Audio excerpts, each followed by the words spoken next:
अस्सलाम वालेकुम, welcome back to another video at Maan information point. तो आज की वीडियो में हम बात करेंगे बेनज़ीर इनकम सपोर्ट के लिए नए अफराद कैसे रजिस्टर हो सकते हैं और किस किस चीज़ की ज़रूरत पड़ सकती है। तो आइए जानते हैं इस वीडियो में नवीद अकबर साहब से, जो कि डीजी हैं बेनज़ीर इनकम सपोर्ट में। मज़ीद इस तरह की वीडियोस देखने के लिए आप हमारे यूट्यूब चैनल को सब्सक्राइब भी कर सकते हैं। यहाँ पर हम डेली कोई ना कोई वीडियोस अपलोड करते हैं जो कि आपके लिए हेल्पफुल होगी इंशाल्लाह। तो चलिए जानते हैं। एक डीजी साहब, एक ये बताइएगा, ये इंपॉर्टेंट क्वेश्चन है लोगों के लिए कि एक बंदा जो वाकई में समझता है कि वो गरीब है, लोग खुदकुशियाँ भी करते हैं, आप देखें यहाँ पे, तो अगर कोई वाकई में समझता है कि वो गरीब है, उसे गवर्नमेंट की हेल्प की ज़रूरत है, वो रजिस्टर होना चाहता है बिस्प के लिए, तो उसको क्या क्या क्राइटेरिया है आपका? क्या कोई डायनामिक रजिस्ट्री आपने बनाई है? क्या सिस्टम है? एक्सप्लेन कर दे एक आम लेमैन के लिए कि वो कैसे आपके पास अप्रोच करे। बेसिकली पहले हम ये करते थे कि हम लोगों को खुद घर घर जाके सर्वे करते थे, और इस को करने में हमें तकरीबन 8 से 10 साल लग जाते थे हर मरहले में। पहले हमने 2011 में किया, फिर 2021 में हमने उसको रिपीट किया। तो इस तरह के जो लोग जो कि पहली दफ़ा शामिल नहीं हो सके, वो 10 साल उनको इंतज़ार करना पड़ता था। इस इशू को रिज़ॉल्व करने के लिए अब हमने डायनामिक रजिस्ट्रेशन सेंटर्स जो हैं वो कायम किए हैं मुल्क भर में, हर तहसील लेवल के ऊपर। अच्छा। हमारा एक डायनामिक रजिस्ट्रेशन सेंटर है, वहाँ पे 4 से 5 काउंटर्स हमने लगाए हुए हैं। कोई भी शहरी किसी भी वक्त वो समझता है कि उसके हालात चेंज हो गए हैं, वो जाए और अपना जो है वो सर्वे करवा सकता है। और सर्वे करवाने के 15 मिनट के बाद या मैक्सिमम 20 मिनट के बाद हमारी वेबसाइट पे अपना स्टेटस भी चेक कर सकता है कि वो सर्वे कराने के बाद क्या उस प्रोग्राम के लिए अहल है या नहीं है। तो अब उनको 3 साल, 5 साल, 10 साल इंतज़ार करने की ज़रूरत नहीं है। और ये दोनों घरानों के लिए है। जो प्रोग्राम से मुस्तफ़ीद नहीं हो रहे वो भी करवा सकते हैं, और जो मुस्तफ़ीद हो रहे हैं उन पर लाजमी है कि वो हर 3 साल बाद आके अपने आप को असेस करवाएं। अगर वो उनका स्टेटस उसी तरीके से है जो 3 साल पहले था, वो अपना माली मामला जारी रखेंगे। अगर उनके हालात चेंज हो गए हैं, और कुछ ऐसे ख़ानदान हैं जिनके हालात नेगेटिवली चेंज हुए हैं, यानी नीचे चले गए हैं, वो उनकी जगह ले लेंगे। तो अब ये सिलसिला डायनामिक रजिस्ट्रेशन सेंटर का मुल्क भर में जारी है, और ये किसी वक्त भी कोई करवा सकता है, आज भी जाके करवा सकते हैं, किसी वक्त भी। हफ्ते में 6 दिन, मंडे से लेके यानी पीर से लेके हफ्ते तक, सिर्फ इतवार की छुट्टी होती है। लोग जाके अपना रजिस्ट्रेशन करवा सकते हैं, कोई कदर नहीं है किसी किस्म की कोई। अच्छा, अब ये बता दें कि मिलता क्या है उसको, मतलब एक गरीब घराने को जो रजिस्टर हो जाता है और जो आपके क्राइटेरिया को फुलफिल भी करता है, उसको कितनी अमाउंट मिलती है? 3 महीनों के लिए मिलता है ना शायद? जी बिल्कुल।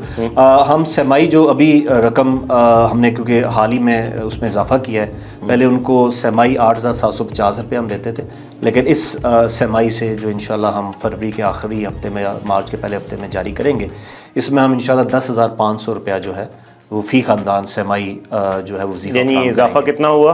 तकरीबन 1750 रुपये का फ़ी घराना इजाफा किया, जो कि तकरीबन कोई 20 से 21% बनता है उनकी जो टोटल अभी हम उनको दे रहे हैं उस हिसाब से। और ये जो रकम है वसीम साहब, ये जो आपने बात की ना कि ये बेकारी ना लोगों को बनाए, ये उनकी जो टोटल इनकम है उसका तकरीबन 18% हम कंट्रीब्यूट कर रहे होते हैं। ओके।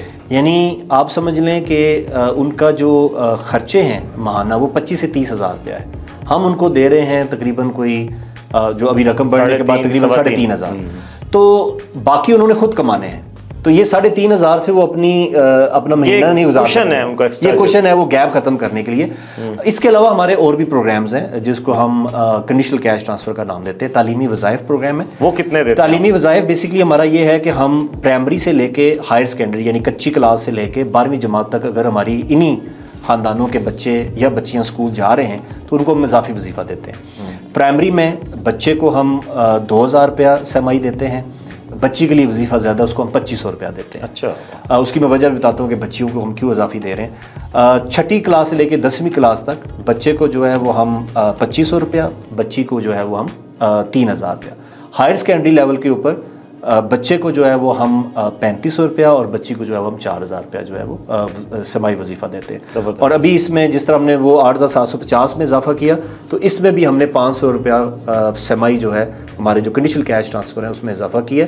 और इसके अलावा बच्चियों के लिए प्राइमरी पास करने के ऊपर हमने एक स्पेशल बोनस रखा है जिसको हम ग्रेजुएशन बोनस कहते हैं। वो 3,000 रुपया उनको वन ऑफ मिलता है। लेकिन वो इन्हीं 93 लाख में शामिल, इन्हीं 93 लाख के जो हमारे तकरीबन हमारे इस वक्त वसीम साहब 8.9 मिलियन तकरीबन 99 लाख बच्चे और बच्चियाँ इस प्रोग्राम से मुस्तफ़ीद हो रहे हैं। ये बहुत ज़बरदस्त। तो और उसमें इम्पोर्टेंट ये है कि उनको ये वजीफ़ा जो है وہ اسکول میں 70% حاضری لینے پہ ملتا ہے. اچھا، اس سے اسکول کی پھر انرولمنٹ بڑی ہے، انرولمنٹ بڑی ہے، چلڈرن کی تعداد کم ہوئی ہے. چلڈرن لے کے آئے ہیں ہم، اور جو بچے اسکول میں آلریڈی جا رہے ہیں ان کو ہم نے ریٹین کیا ہے. اور ایک اور ہمارا پروگرام ہے جس کو ہم نشو نما کہتے ہیں. اس میں اگر ہماری 93 لاکھ خاندانوں میں کوئی حاملہ خاتون ہے یا دودھ پلانے والی ماں ہے یا ان کا کوئی بچہ ہے جو 2 سال سے نیچے ہے، ان کو ہم ایک اسپیشل نیوٹریشس فوڈ، ایک غذا ہم دیتے ہیں جس میں نیوٹرینٹ ہوتے ہیں، وہ ان کو ملتا ہے. ان کی امیونائزیشن کو ہم چیک کرتے ہیں، ان کو ہم جو ہے وہ اویئرنیس سیشن دیتے ہیں، اور اس کے اوپر بھی ہم ان کو اضافی کیش ٹرانسفر دیتے ہیں جو کہ اگین 2500 روپیہ جو ہے وہ بچے کے لیے اور 3000 روپیہ جو ہے وہ بچی کے لیے ہے. تو یہ اس طرح ملا کے آن ایوریج سیمائی اگر ہم دیکھیں نا تو ایک خاندان کو سمجھ لیں کہ 20-1000 روپیہ جو ہے وہ ہم سیمائی دے رہے ہوتے ہیں. اور ایجوکیشن کے لیے بھی کنٹریبیوٹ کر رہے ہیں. جی، ایجوکیشن، ہیلتھ اینڈ نیوٹریشن. کیونکہ جو آپ نے غربت کی بات کی نا، غربت سے نکالنے کا جو لانگ ٹرم طریقہ ہے نا وہ ہیومن کیپٹل ڈیولپمنٹ ہے. آپ کو پتہ ہے کہ ہمارے 22 ملین بچے آؤٹ آف اسکول ہیں. ہمارے 40% بچے سٹنٹڈ ہیں، یعنی سٹنٹنگ سے مراد ہے گروتھ صحیح نہیں ہوئی، ان کی گروتھ سے. تو یہ 40% بچے جب بڑے ہوں گے نا تو یہ برڈن ٹو اکانومی ہوں گے، یعنی یہ ہیلپنگ ہینڈ نہیں ہوں گے، یہ آپ کو کما کے نہیں دے سکیں گے، نہ یہ ایجوکیشن لے سکیں گے. تو ہمارا focus basically human capital development کے اوپر ہے کہ ہم چاہتے ہیں کہ اس کیش گرانٹ کی مدد سے ہم جو انسانی ترقی ہے اس کے اوپر توجہ دیں. زبردست. اچھا، یہ پروگرام شروع کیسے ہوا تھا، اس کے حوالے سے تھوڑا سا بتائیے کہ اور دنیا میں کیا اس کو ریکگنائز کیا گیا ہے؟ جی، بیسیکلی 2008 میں اس پروگرام کا جو ہے وہ آغاز کیا گیا، اور اس وقت ہمارا یہی تھا کہ ہم سمپل ایک کیش ٹرانسفر ماہانہ ہم 1000 روپے سے ہم نے اس وقت سٹارٹ کیا. 15 ارب روپے ہمارا بجٹ تھا 2008 میں، اور اب ہم 471 ارب کے پاس پہنچ گئے ہیں. اور دنیا میں بیسیکلی یہ جو ہم بہت سارے پروگرام ہیں جو برازیل میں اور میکسیکو میں جو بڑے پروگرامز میں سے ہیں، اب ہمارا پروگرام بیسیکلی ان کو بھی کراس کر گیا کوریج کے حساب سے. یعنی جو خاندان جن کو ہم کور کر رہے ہیں، جب ہم نے آغاز کیا اس وقت ہم تقریباً 17 سے 18 لاکھ لوگوں کو 2008 میں جب ہم نے شروع کیا تو ہم یہ بینیفٹ دے رہے تھے. اب ہم تقریباً 93 لاکھ، جو کہ بہت جلد انشاءاللہ 5 گنا زیادہ ہو گیا، 5 گنا زیادہ. تو اب یہ دنیا کے آپ سمجھ لیں کہ پہلے جو ٹاپ 3 پروگرامز ہیں اس میں اس کا شمار ہوتا ہے. اب Thanks for watching this video. I hope you understand it very well. If you have any query, so you can contact us and subscribe our channel for new updates.